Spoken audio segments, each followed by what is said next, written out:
All right, welcome, young astronomers. This evening, we are going to continue and conclude our discussion on exoplanets. Yesterday, we talked about all of the different kinds we've discovered. Tonight, we're going to focus on how we discovered those. We talked. I showed you the two main satellites, but there's different techniques that we use, those telescopes, and we'll see that the ground-based telescopes are actually playing an important role in that lately. Actually, the first ever exoplanets were also discovered by ground-based telescopes. Before I get started, any questions or comments on anything? All right. Let me get my screen share going and we will get started then.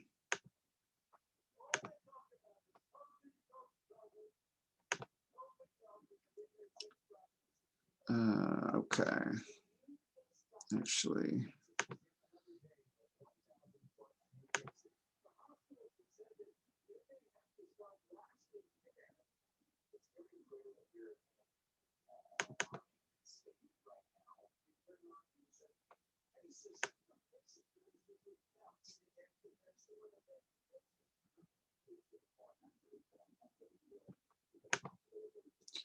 Okay, so how do we detect exoplanets? There were several different methods. One is called the astrometric method. One is the radial velocity method, which is also called the Doppler method. Then there's the transit method. There's direct imaging, actually taking a picture of them. As I said, don't get your hopes up. I mean, they're kind of cool, but they just look like little blobs. And remember, planets don't really emit visible light. They reflect that, but and that's how we see the planets in our sky are actually very bright but that's because they're very close compared to these other stars. And we certainly can't see visible light reflecting off a planet and seeing them, at least with our naked eye, and even with the most powerful telescopes. That's difficult. However, we can look at them in infrared light, which is what they emit, and we can take some direct images that way. And then there's these two newest techniques, gravitational microlensing, that we'll talk about. And then also, we can just analyze, we can use gravity. We can analyze the orbits and the speed of the planetary disks, which are quite visible, at least in actually in radio waves. That was actually on our midterm, right? That 21 centimeter line from cold hydrogen. Planetary disks are mostly cold hydrogen, but we can kind of see where it's speeding up faster than it should be because of the presence of a planet dragging it around. We can, these are the techniques we're going to talk about tonight. All of them except for the direct imaging are actually indirect methods, meaning that we are actually observing the properties of the star, not the planet. I mean, we can infer the properties of the planet from that, but our detection of that is actually through the light of the star, basically seeing how the star moves, or seeing how the light from the star kind of gets dim if the planet moves in front of it. At least the massive planets that are orbiting a sun will actually affect the motion of the sun. Well, in case of the star, but let's look at in case of even our solar system. Remember, we had a quiz question. I don't remember if that got on. Yeah, I think it got onto the midterm as well. Why doesn't the force of gravity between the Earth and the sun is the same? Why doesn't the sun move? Well, it's because of the force is the same, but the sun is so massive that we can't see that acceleration. But that's because Earth doesn't have a lot of mass. Jupiter, on the other hand, even though it is much further away, is much, much more massive than the Earth. So it actually pulls a little bit on the sun. And so actually, the sun actually makes this little orbit, and it's orbited around what's called the center of gravity. You can make an imaginary line in between a star and its planet, and it's going to rotate like a baton around there. Now, if the planet is much less massive than the star, then it's really just going to orbit around, one end of that baton. But as they get more and more equal in mass, they might, if they were equal mass, they would actually orbit around the center, what we call the center of gravity or the center of mass. For most systems, that center of gravity is just barely outside of the size of the star, but we can still see it. It wobbles a little bit, or it really rotates on a tiny thing here. And the astrometric method keeps track of that, motion. Let's do the simulation here to kind of see that in action. Whoops, that's not what I wanted. Here we go. Let's see if this works. You can do the simulation yourself. You can put as many of these in here as you can. Remember, if you ever get this flash animation, go up to not secure and go to, instead of block, say allow. We're going to have a black hole lab that you're going to have to do this in coming up. So I didn't mean this, but it happens every now and then. And then just click away from that. It'll tell you you need to refresh your web page, and then you'll get there. Use Flash while you can. It's going away in December. This is our last year for being able to use it. So I don't know what we're going to replace it with, but hopefully something. Anyway, so let's prove our first quiz question. Let's put the Earth in this simulation and see how the sun moves with respect to the Earth. It doesn't. In fact, let's put all of the inner planets in. I don't see anything. So this goes back to the selection bias I was talking about Monday night. Little mass, planets without a lot of mass, like the Earth, the terrestrial planets, don't have a large effect on their stars. We can't see their stars moving. But look what happens when I add Jupiter into the mix. The sun, if you're taking careful measurements, let's reset this. So notice these are in years. You have to be very patient. So in 2 years, you would have seen it move this much. And then if you put all the other planets in, you'll get you can actually tell. When I'm not going to put Pluto, Pluto is not going to make any difference. You'll actually see a pattern that you could, after many, many years, you could actually figure out that there were 5 or 4 large planets in this system. But again, you have to be very, very patient. You would have to wait several years, and astronomers are patient, but not when we don't have to be. So we've developed other techniques, but they all, not all of them, but many of them use that principle, that the planet is changing the motion of the star, right? The sun is orbiting around the center of the galaxy. The sun is spinning, but there's a motion we didn't talk about. It's actually also doing this tiny little circular orbit as it orbits around the center of the galaxy. Really, and I don't know if I told you this, we actually don't just orbit around the center of the galaxy. We're actually on a merry-go-round. We'll learn about that in a couple of weeks. We actually go up and down in the disk of the galaxy, but the sun is also spinning around a little bit due to the effects of the larger planets. And again, if you took very, very careful, if the aliens were looking at our system, they wouldn't know. With this technique, they wouldn't know about the inner planets. They would think that this system had 4 large planets, and they would be able to tell there were 4 of them, because this isn't a perfect circle. If it's just a circle, then it would be one massive planet. But this one has 4 massive planets. So that's the astrometric method. What's a better way to do that where we don't have to be so patient? Well, we can use our old friend, the Doppler effect. Remember, the Doppler effect tells us whether a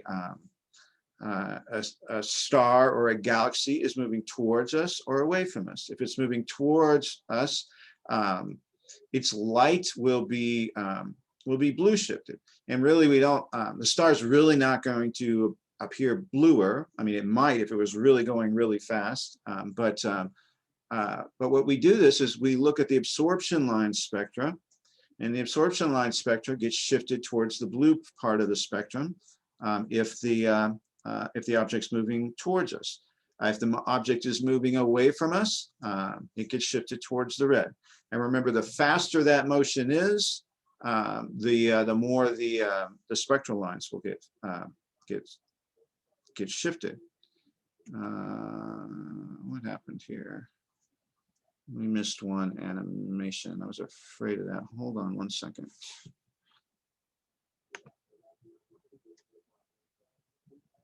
Oh, it's not going to download. Huh. Hold on. Think of some questions if you have any. I have to actually close out this.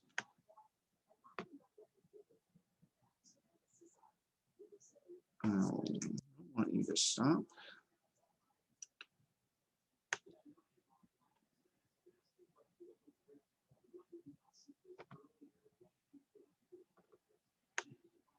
Oh, okay.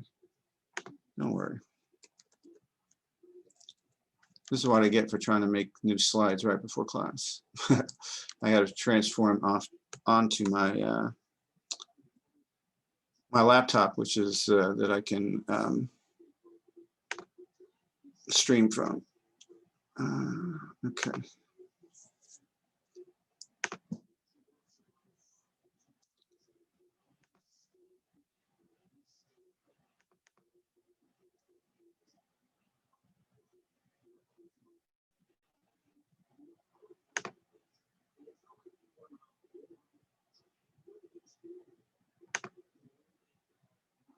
Huh.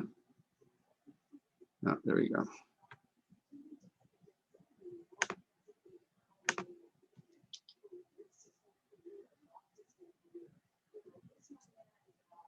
All right, not so bad. Let's run that. And let's watch that. Let's watch those spectral lines shift.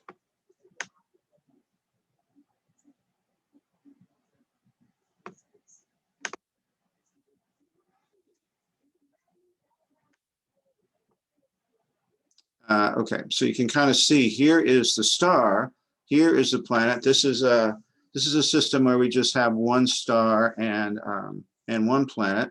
But you can see as it orbits, the planet is orbiting the star is actually moving itself. And so if you look over here carefully, when the star it's starting to move away from us, notice that the spectral lines are shifting towards the red. The absorption lines are shifting towards red. And then now also notice that when the planet, the star, sorry, not the planet, we're looking at the light from the star is moving towards us, the things get shifted. And so the lines actually wobble back and forth. Again, remember the amount of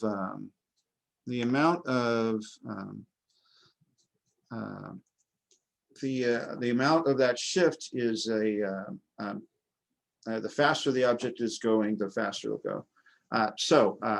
Gian asked about what are our thoughts on the latest report on water on the moon. It is a very exciting discovery because we want to. We talked about this already with the importance of Ceres in our solar system. Ceres has a ton of water on it, but it's in the asteroid belt. It's hard for us to take water with us in a spaceship. We have to make everything as light as possible in order to, it takes less energy for us to get off the ground. So the fact that there's water on the moon, more water than we thought on the moon, is very exciting. We have to think about what that says to our large impact hypothesis, though, because remember, one of our pieces of evidence for that is that the surface of the moon is very, very dry. It doesn't have a lot of water on it because of the collision, right? It was vaporized. But I think it still fits in with at least the second period of heavy bombardment. The moon maybe already had been formed, and therefore, yes, the crust was dry. But now the comets, they brought us our water. Maybe that's what this water from the moon came by. So it's very interesting. It's as far as that goes, and it'll be very useful for us when we colonize the moon. Whether we colonize the moon as actually just a place to live, I kind of doubt, but we will certainly probably have a science base on the moon in the very near future. And again,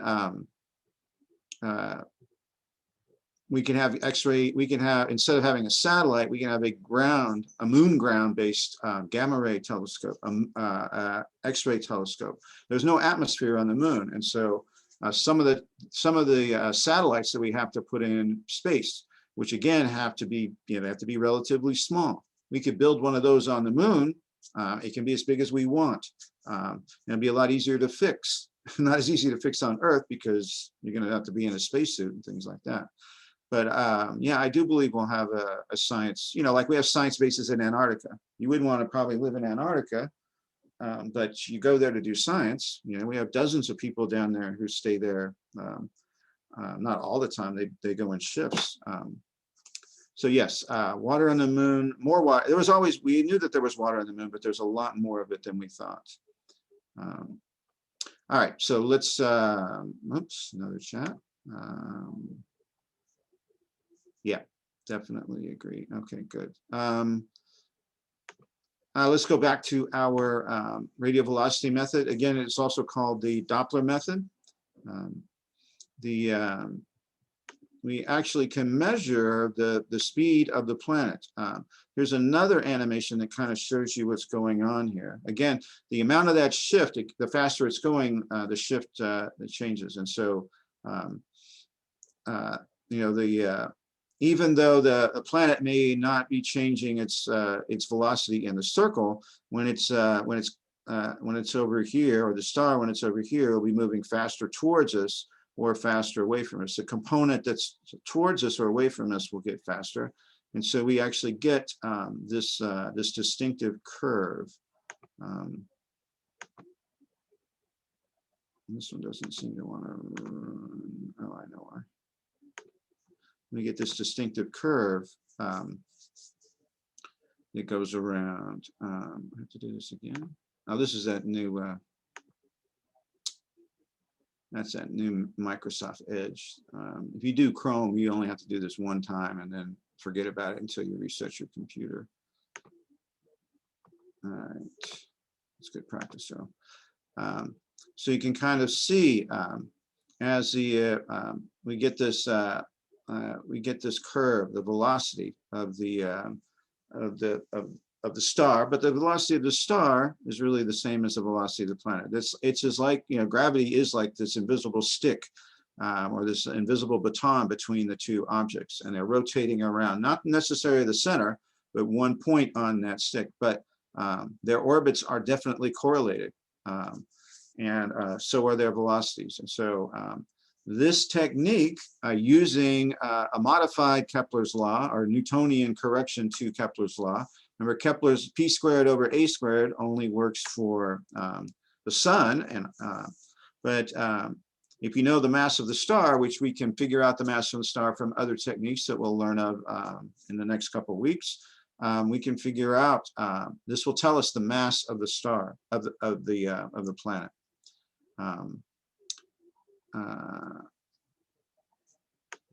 All right, so it'll look something like this.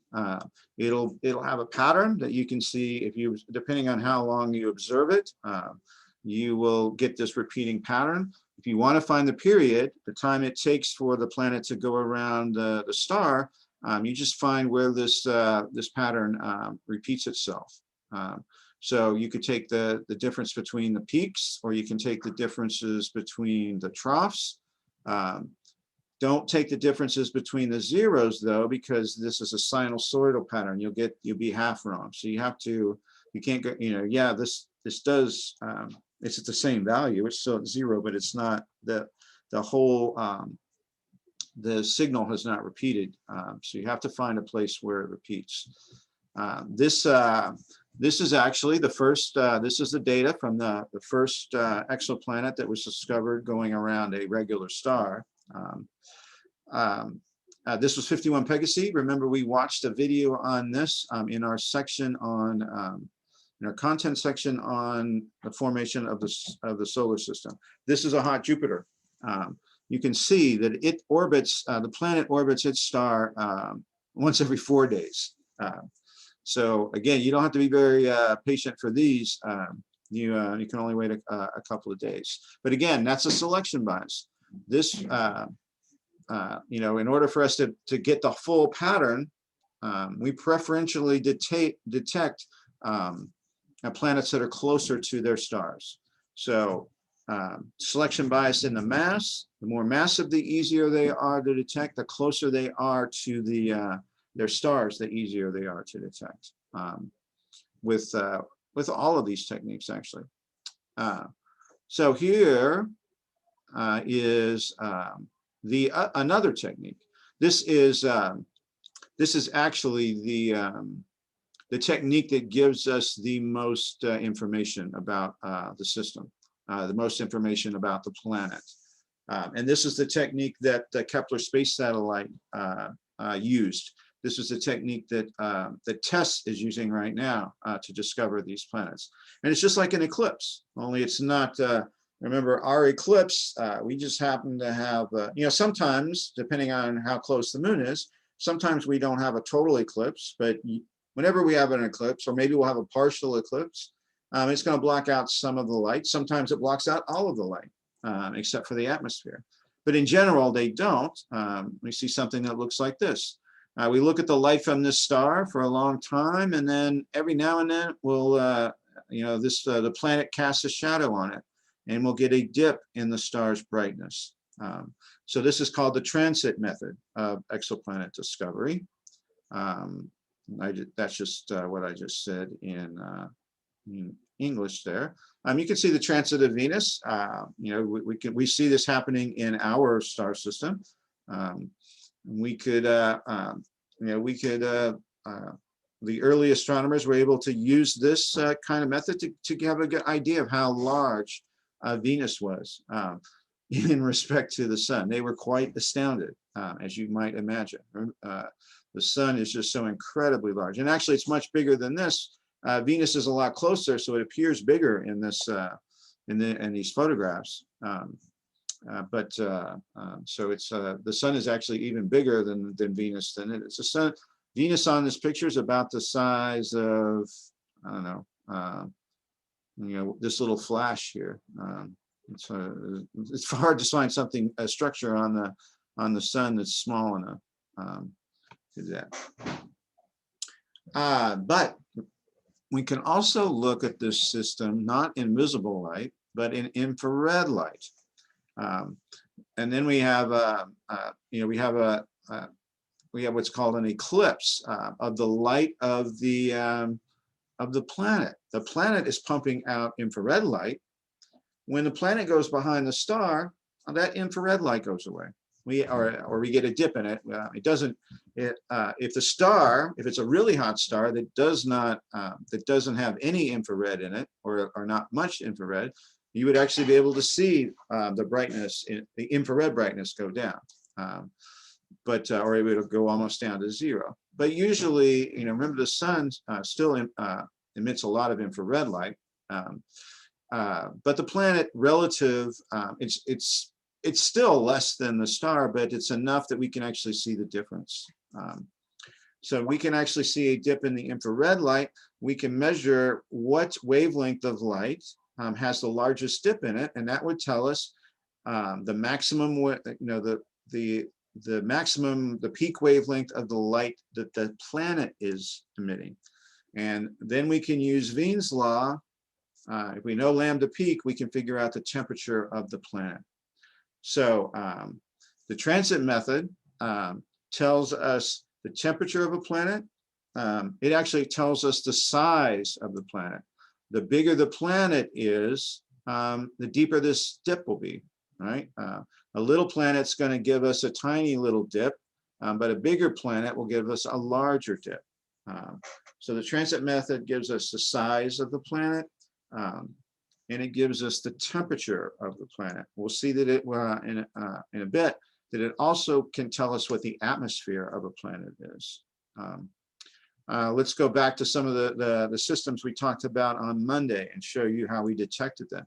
This is that crazy TRAPPIST-1 system that has 7 Earth-sized rocky planets that are all within the orbit of Mercury, orbiting around a very, very dim, a very, very cool red star, tiny red star. This is what the orbits of those planets look like. Let's look at the transit curve. The transit curve for multi-planet systems gets pretty complicated. Let me fast forward this. Right, you can kind of see as the planets get in front of the star, you can kind of see the dips in the light from the star. And so again, this one you don't have to wait. You don't have to be very patient. This is 6 days of looking at this system. You can tell that there are 7 planets going around it. And again, here's a good demonstration. I want you to be careful, because many people get confused. They think that the width of this tells you the size of the planet. No, that actually tells you, you can infer the speed of the planet. This just means that it's in front of the planet longer, so it's blocking out light longer. This is time on this axis. The brightness is up and down, so it is how deeper the dip, the well of the light is. So for instance, TRAPPIST-1b, whoops, is big. Whoa, what's going on here? TRAPPIST-1b is a bigger planet than TRAPPIST-1h. TRAPPIST-1h takes a longer time to go around, and that's what we would expect. Kepler's laws, at least the further away it is, the slower it is still going to work. P squared over a squared is not going to work. It's p squared is equal to, I don't even remember what it is. We're not going to do that math. You have to do it one time, I think, in your homework. But it has to do with the mass of the star. And you also have to be careful interpreting these things, is that TRAPPIST-1 just happens to be, we're able to aim the telescope at it so that we can actually see it edge on. If we're actually seeing those orbits in a tilt, then they may look like they're going either faster or slower than they really are. Here's another star system, Kepler-11 system, that has a combination of gas and rocky planets. It's got 6 of them that we know about. And again, you can kind of see, not as it comes, but you can kind of see the data that we see here. These dips, and we can figure out the periods of the planets. And again, on this system, we can kind of double check, right? Kepler-11e is the largest, so Kepler-11e better have the deepest well, and it does. So you can kind of use this slide to make sure you understand, that how deep it is tells us what the size is.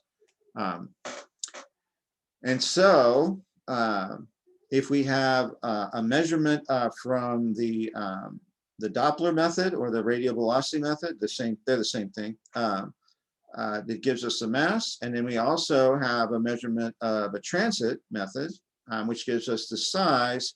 We can determine the density of the planet. And remember, that's what distinguishes between rocky planets or even diamond planets or coal planets, and the gas giant planets or ice giant planets. And again, by measuring the density, we discovered a new class of planet, the water world planets, who have densities in between rocky planets and the giant planets. And then we can do even better than that. We can given the mass, total mass, and the size, we can do a little bit of study of the cores. How much of that is gas? How much of it has a rocky core on it? And so you can kind of see the different kinds of planets that we have discovered. The rocky planets that are mostly made out of rocky cores, and then the gas giants like Jupiter that have rocky inner cores surrounded by some kind of ice, and then just a bunch of gas going through there. Okay, so let's talk about the atmosphere. So transit method gives us the atmosphere of the planet. Let's watch this video that will explain how it does that.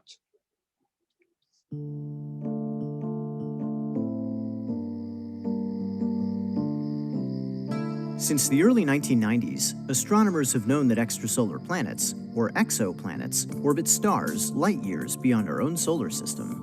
Because most exoplanets are too far away to be directly imaged, characteristics such as size, composition, and atmospheric makeup must be determined through a variety of indirect methods. For instance, when an exoplanet passes in front of its star, or transits, it blocks a fraction of the star's light and causes a dip in brightness. Large planets block more light, so the size of the dip can be used to determine the size of the planet. By observing an exoplanet's gravitational pull on its star, astronomers can also determine the planet's mass and thus calculate its density to see if it is composed of rock, like Earth, or gas, like Saturn. But to fully understand an exoplanet, astronomers must study its atmosphere, and the information that they need is encoded during a transit. As the planet crosses its star, its atmosphere absorbs certain wavelengths of light, or colors, while allowing other wavelengths to pass through. Because each molecule absorbs distinct wavelengths, astronomers spread the star's light into its spectrum of colors to see which wavelengths have been absorbed. The dark absorption bands act as molecular fingerprints, revealing the atmosphere's chemical makeup. Knowing the depth and density of the atmosphere is also important. To figure this out, astronomers observe the transit at many different wavelengths. At wavelengths where more absorption occurs, the planet will appear larger, with the change in size indicating how deeply the atmosphere extends, and its density at different altitudes. Measuring the depth of absorption at each wavelength gives astronomers the planet's transit depth curve, which allows them to model the composition, height, and density of the atmosphere, providing a detailed picture of the planet. Recent studies suggest that exoplanets and their atmospheres come in a wide variety. At one extreme are hot Jupiters like WASP-19b, a boiling gas giant that orbits its star far closer than Mercury orbits our sun. Visitors who could survive the heat might complain about the air quality. Planet WASP-19b's jagged transit depth curve suggests a deep atmosphere of poisonous hydrocarbons, with methane and hydrogen cyanide far more abundant than water. By contrast, planet Gliese-1214b is a comparatively inviting water world. Its nearly flat transit depth curve hints at a shallow atmosphere of pure steam, enveloping an ocean thousands of kilometers deep, with an interior of hot ice, water solidified by extreme pressure rather than cold. As detection methods improve, astronomers will search the atmospheres of Earth-sized planets for signs of life such as water vapor, oxygen, and methane, taking us one step closer to finding a world like our own, all thanks to some flickering starlight. So that's a cool little review of what we talked about. that's how we discovered that phosphine on Venus, which is actually, I don't know if you've been keeping track of. It's not clear. There's nobody. There might have been a mistake in that analysis. There might not be as much phosphine as the original two measurements thought there was. So it'll take, as I said, as your book says, what does your book say? Why am I forgetting what your book says about that? Extraordinary claims require extraordinary evidence. We're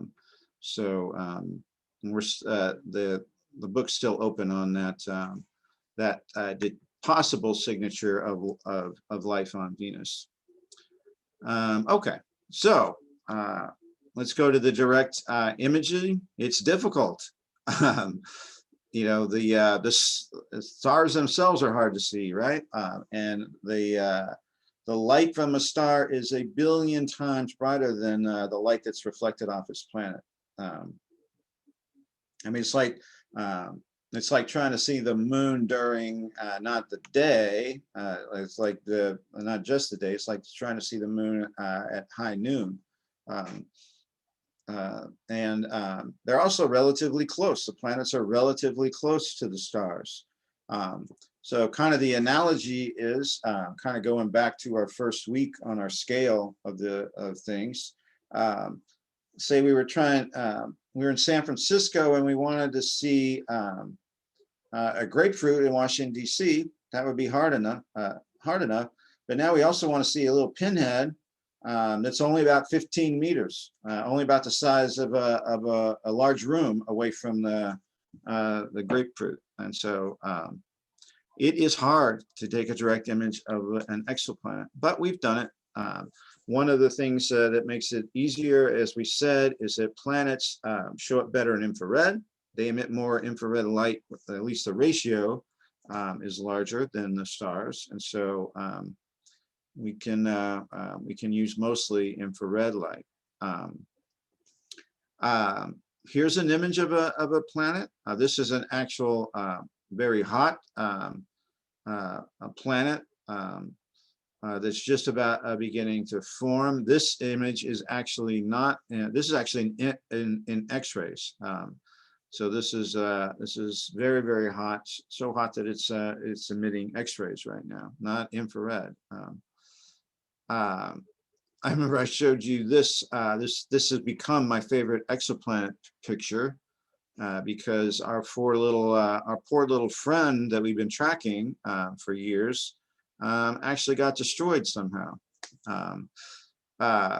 probably by a collision, like what was happening. This is a relatively young system that's forming. You can kind of tell that there's still a lot of material around the sun or its star.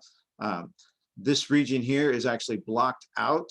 Even in infrared, we have to block out the images, artificially eclipse the amount of light coming from the star. But this planet has been destroyed either by some alien Death Star technology or by collision with another planet or another planetesimal. Here's a planet that we can actually see forming in radio waves.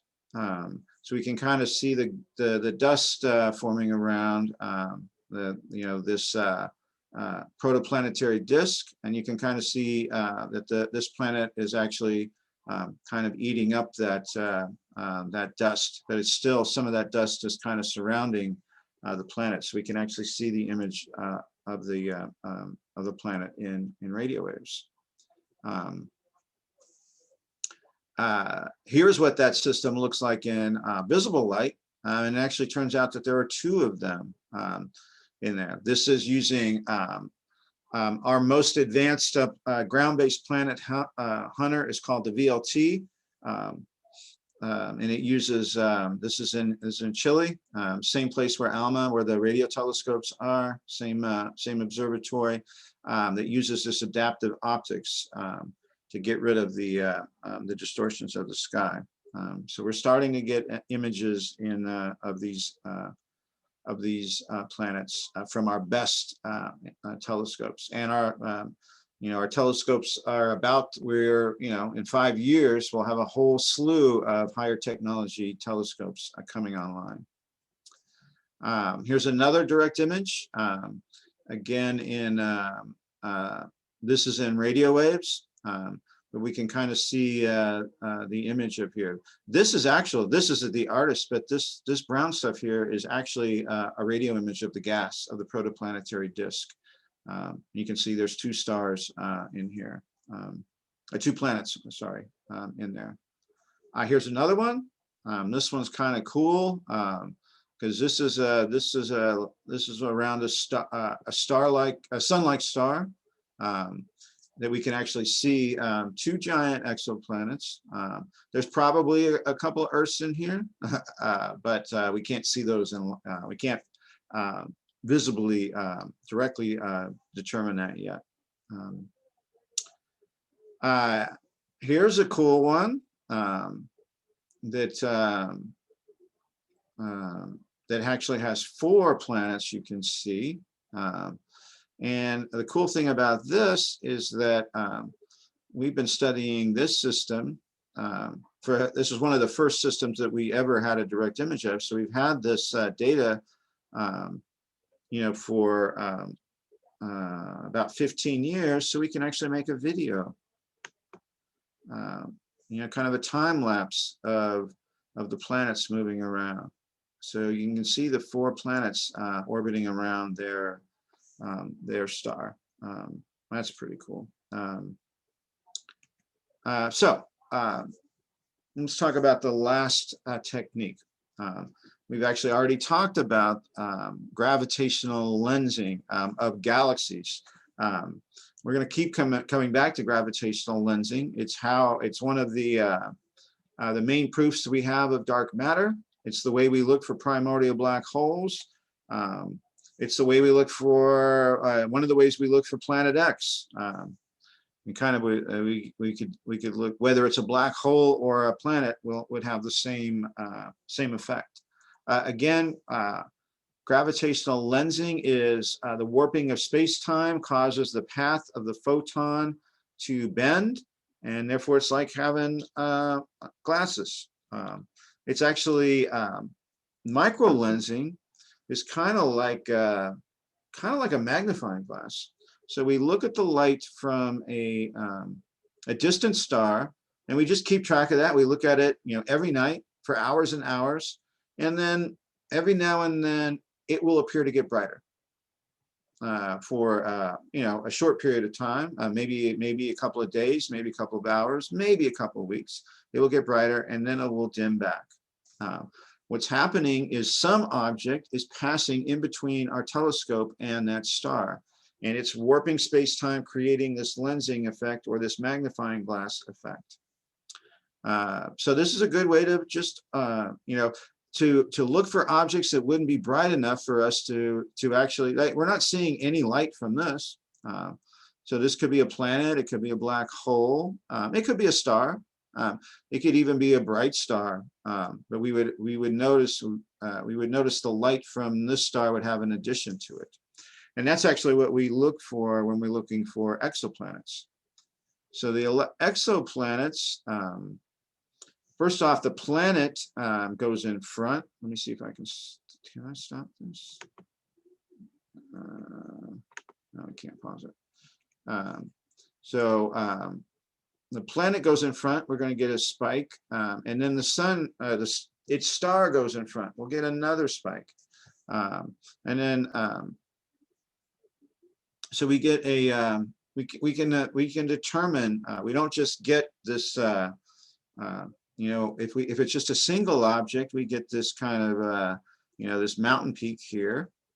But if it's got a planet going around it, we get, this one actually has 2 planets. I can't see the second one, but I guess doesn't matter. We get 2 blips on our on the star's brightness there.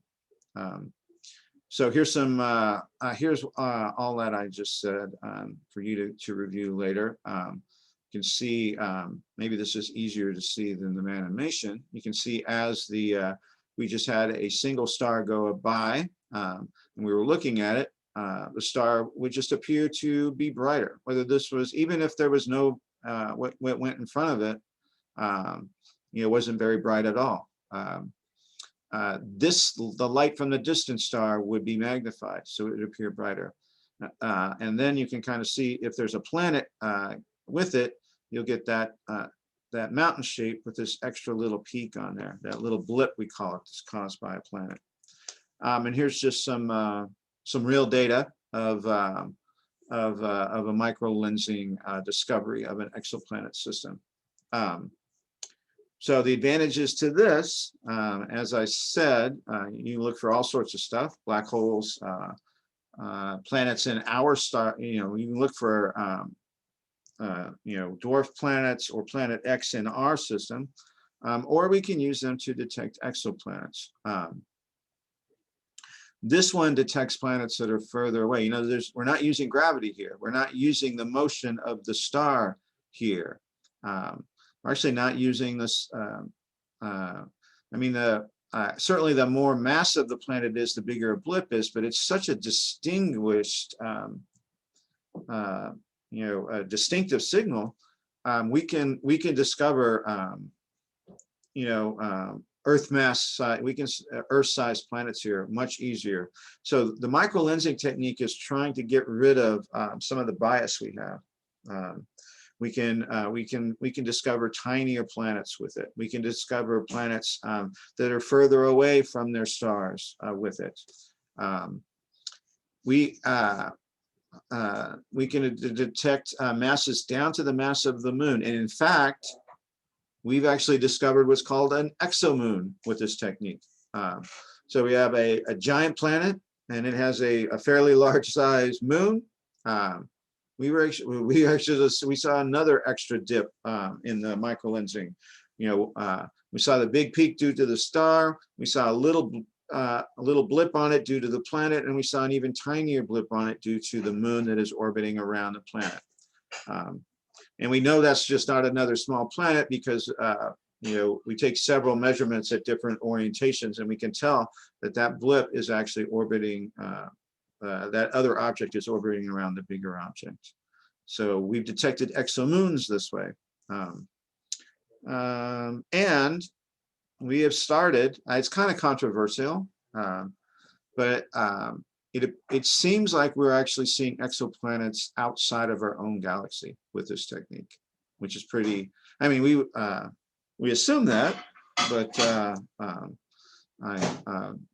we haven't actually discovered one yet. But the gravitational microlens is getting us towards being able to discover that. And then finally, we can do what's called a kinematic analysis of the protoplanetary disk. Let me give you a caveat to this. This would be cool if this is what we saw. This blue dot is a computer. This is a computer telling us by analyzing how the gas in this protoplanetary disk is moving with respect to it, that there's a massive object there. We're not actually seeing that. It's just kind of superimposed around this 80. This is a radio image of this protoplanetary disk. But we can do that. We can study how this gas is moving, and it's not just simply rotating around. We can tell that there is a planet here. Remember last week we saw the wakes in Saturn's rings from the moons going through there. It's a similar technique. We can actually see the wake that this planet is as it travels through this protoplanetary disk. We can actually even see even more spectacular. Again, that blue is actually part of the image. What we're really looking for here is how we have this kind of a kink in the orbit of the gas going around the system there that tells us that there is a planet there. Okay, the rest is just our little quizzes at the end. So that's all I have to say. Any questions or comments on this?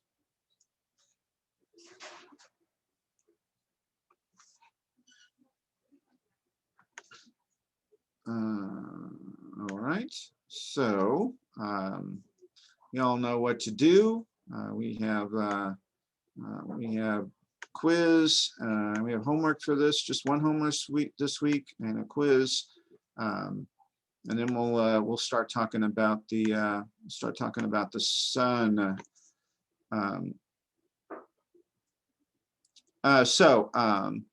Alia asks, is one method for discovering exoplanets more effective than the other? The transit method, I mean, we really need both. We really, those 4,000 candidates have actually been using, so the two techniques that are most in use right now are the radial velocity method and the transit method. And we need both of those to actually give us a complete picture. So what's been going on is because we have dedicated, we have Kepler and we have TESS out there making dedicated transit methods. It's and that is an easier technique to spot. And then what they do, they analyze that data and then they tell, this looks like an exoplanet, and then they'll tell a ground-based telescope to hone in on that star and try to find a radial velocity measurement of it. So yeah, I would say that the transit method is the easiest one to do now. I do believe that as our technology gets better, that the gravitational lensing technique will be actually easier to spot. That's a relatively new technique, but it's already discovered 100 exoplanets. But right now, I'd say the transit method is, I mean, effective is not the right word. I mean, it gives us more things. It gives us more information. So that's one way, if you want to say effective that way. All right. The transit method gives us the temperature of the planet, gives us the size of the planet, and gives us the chemical composition of the atmosphere of the planet. The radial velocity gives the mass. We really need both. We need all four of those. So we kind of need the two together. Transit method in conjunction with maybe the microlensing method would do the same thing. Okay, but excellent question. Anything else? All right, folks, thanks for coming. Have a good weekend. Have a good Halloween. Be safe. Wear your mask under your mask and don't go into big parties. And I'll see you all on Monday. Take care.